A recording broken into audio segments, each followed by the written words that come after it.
The New American Bible, 1971 to 1972 edition, John chapter 8. The Adulteress. Then each went off to his own house, while Jesus went out to the Mount of Olives.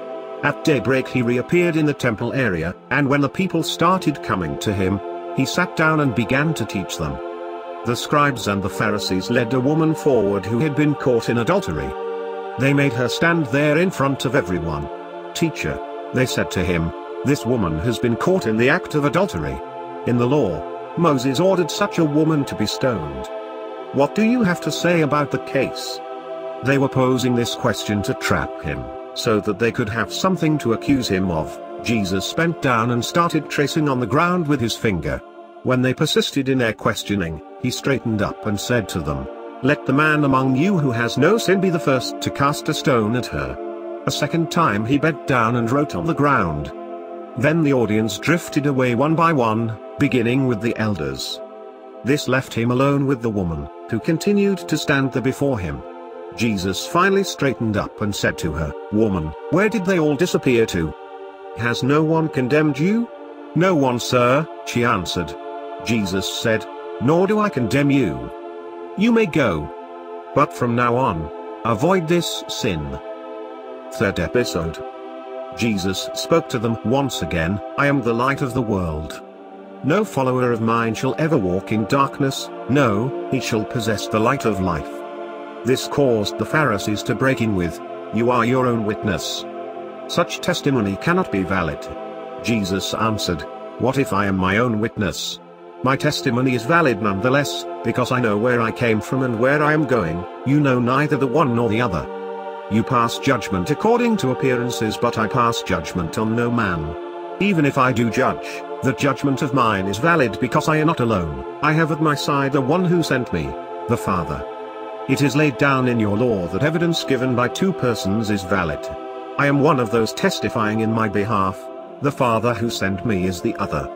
They pressed him, "And where is this Father of yours?" Jesus replied, "You know neither me nor my Father. If you knew me, you would know my Father too." He spoke these words while teaching at the temple treasury. Still, he went unapprehended, because his hour had not yet come. Warning to unbelievers. Again he said to them, "I am going away. You will look for me, but you will die in your sins. Where I am going you cannot come."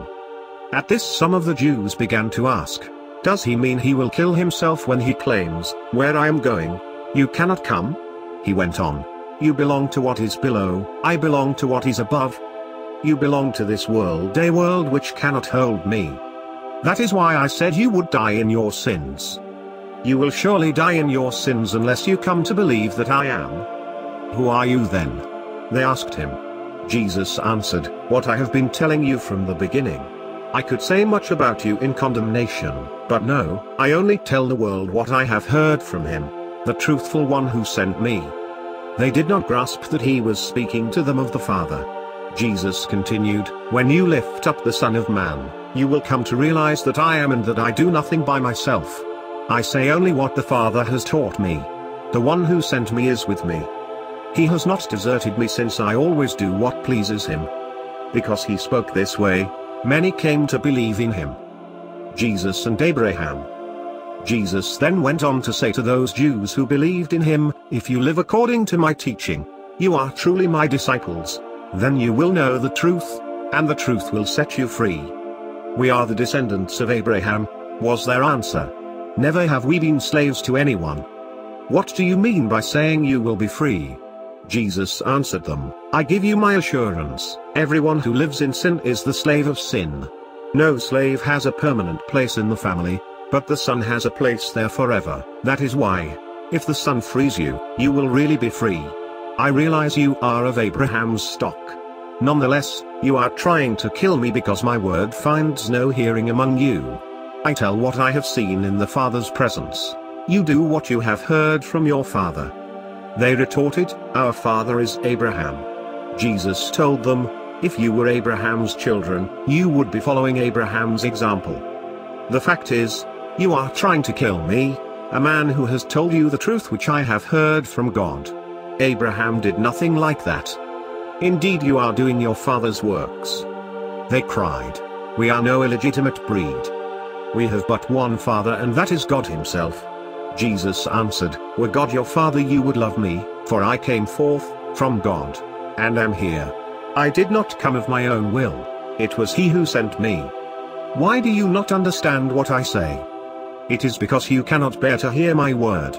The father you spring from is the devil, and willingly you carry out his wishes.